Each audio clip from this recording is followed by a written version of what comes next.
Okay, all the plants I got here look very drab. I should have got these in the spring, not at the end of the summer. But these are the forageable edibles around my place. First of all, I've got sow thistle, as it's known in America. Here it's known as milk thistle. It's one of the very few plants with white sap that's edible. I recommend having a look at greendeanseattheweeds.com. You can steam the leaves of this.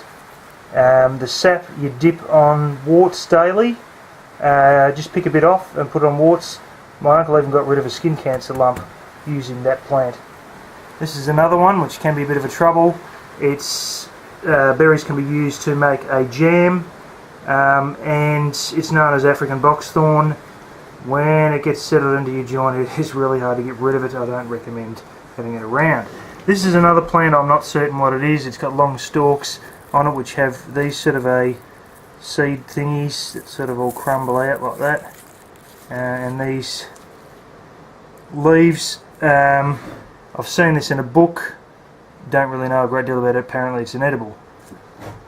This here is known as Madeira vine, which is a problem in the States. It's a real problem in New South Wales. I've got a small patch under control here. That's its flower pod things. There's actually two pieces wound together. At the base of your stems, which your leaves are at, there's like a little tuber, like a little potato. Once they get in the ground, bang, they just keep spreading. So I've got a small patch under control with no stock walking through it, no anything walking through it, which I'm trying to keep under control. This here is fat hen. Now in solar water heating 2 you'll see a big plant of this that I've got the camera at. There's an imposter that looks similar. The way to tell the difference is it has those little granules, the same as what you get on spinach when you grow spinach. This here is known as vetch. It is a native pea. It's a bit smaller than the usual pea. It's a bit smaller pods. The pea itself isn't that much smaller, but the pods definitely are. And yeah, it's native. We feed it to sheep actually. We bale it up and feed it to sheep. They grow it on a commercial scale now as well. This here is wild mustard in Europe, Charlotte mustard in the States, and we just call it Charlotte here. There's the flowers of it. That there's like a little, like a broccoli head. Here are your leaves. This is a very rubbishy example of it.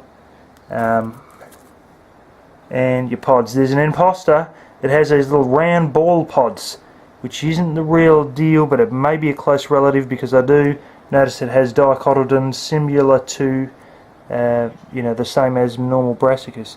But these seeds will identify the real deal compared to the imposter, which has round seed pods. And lastly, it's all these little bits and they're all breaking off. That is rosehip seed pod. It's like a rose thing, and they make tea out of these red pieces. There's white seeds on the inside. But I think they get the red piece and they make tea. But I've seen tea made out of it. It's very high in vitamin C. You can taste the vitamin C in it. There are also a couple of mushrooms here, but I'm not going to go into that. But that's pretty much it for the edibles around my joint. I'm sure I've forgot some. My camera's lens is jitting a bit, and if I forgot any I'll put them in the description.